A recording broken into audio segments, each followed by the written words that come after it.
Yuunivarsiitii naannoo Oromiyaa hundeeffamasaa waggaa 30ffaa sababeeffachuun miidiyaaleef ibsa kenne. Pirezidaantii Yuunivarsiitii naannoo Oromiyaa Dr. Garramuun Luuqaa miidiyaaf ibsa kennaniin deeggartoonni Yuunivarsiitii naannoo Oromiyaa hundi baga hundeeffamasaa waggaa 30ffaan isin ga'e jechuun Yuunivarsiitiin naannoo Oromiyaa humna namaa 19 bara 1988 magaalaa Walisootti kan hundaa'e ta'uu ibsan. Ibsi har'a kennamu kun ibsa hundeeffamu waggaa 30ffaa Yuunivarsiitii naannoo Oromiyaa ilaalchisee ibsa kennamuudha. Kanaafuu deeggartoonni yuunivarsiitii keenyaa, hawaasni yuunivarsiitii keenyaa, barsiisonni, qorattoonni, hojjettoonni bulchiinsaa akkasumas deeggartoonni yuunivarsiitii keenyaa addatti immoo maamiltoonni keenya kan biyya keessaas biyya alaas baga hundeeffama waggaa 30ffaaf yuunivarsiitii keenyaaf nagaan isin ga'e baga waliin geenye jechuun barbaada. Yuunivarsiitichi imala isaa waggaa 30 humna namaa 547tti ol guddachuun erga hundaa'ee kaasee barattoota 65,000 ol barsiisee kan eebbisiise ta'uu ibsan. Bara 2015 irraa eegalee sadarkaa PhD'tti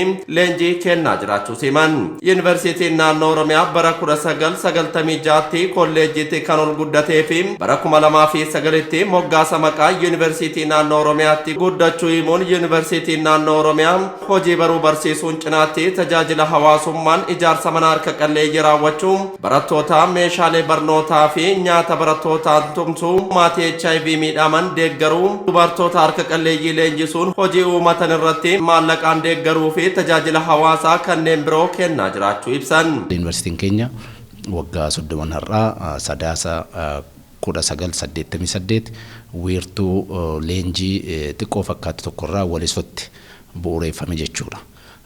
Yeroo san akka seenaa adda addaa ilaallutti hojjetaa nama 19 hin caalleen kan hundaa'e, ergamni isaa immoo hooggansa irratti leenjii gaggabaabaa kennuu irratti xiyyeeffatee kan hundaa'e jechuudha. Uummata keenya keessatti baruu barsiisuu, leenjii fi waan adda addaatiin alatti tajaajila lammummaa irratti xiyyeeffannoo kennineen hojjenna jechuudha.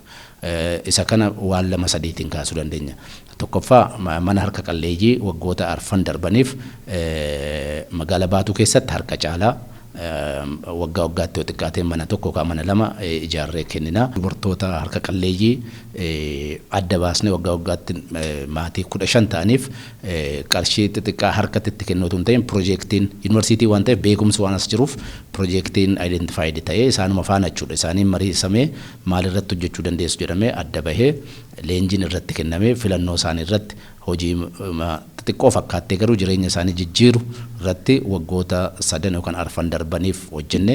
Yeroo ammaa muummeewwan 11 fi kaampaasiiwwan 7tti barattoota 3,000 ol barsiisaa jiran kan ibsan Dr. Garramuun yuunivarsiitichi gahumsa humna namaa fi qorannoo irratti hojii hojjetuun hooggansa gandaa hanga sadarkaa olaanaaf leenjii kennuun waggaatti namoota 20,000 hanga 25 leenjisuun gahumsaa jiraachuu kaasan. Egaa leenjii kanas barumsa soggaa kennu qorannoo adda addaa sammuu humna isaatti gaggeessuu, simpooziyemii adda addaas gaggeessuu jalqabe. Hojii riifoormii Oromiyaa keessatti gaggeeffaman kolleejjiin kun abbummaatiin gorsaa ture jechuudha.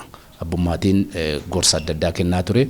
Akkaataa kanaatiin babal'ina Oromiyaa irratti ka'ee dimaandii Oromiyaa irra jiru dinagdee Oromiyaan akka biyyaattis qabattee jirtuun Oromiyaa gaggeessuun ammas kanaa ol qorannoo fi sadarkaa yuunivarsiitii guddachuu qaba jedhee mootummaan naannoo Oromiyaa yerootti riifoormiin gaggeeffamuuf qabsoo hadhaa taasisamaa turetti bara 2009tti yuunivarsiitii naannoo Oromiyaa jedhe kaabineen mootummaa naannoo Oromiyaa addatti murtoo kana murteesse jechuudha. Yuunivarsiitichi hundeeffama isaa waggaa 30ffaa sadaasa 24 hanga 27tti qophiilee garaagaraa marii paanaalii, egzibiishinii, qophii dorgaa durgee, workishooppii, simpooziyemii, maas ispoortii kan kabaju ta'uu himan. Guyyichi mootoo qulqullinaaf hojjanna jedhuun kan kabajamu ta'uu ibsanii goola bayyaanichaa irratti waldaan barattoota yuunivarsiitichaa irraa eebbifamanii almuunaa injeejiment kan hundaa'u ta'uu dubbatan. Walumaa gala waggaa 30ffaa keenya yeroo kabajnutti injifannoo gurguddaa harkatti qabanneeti.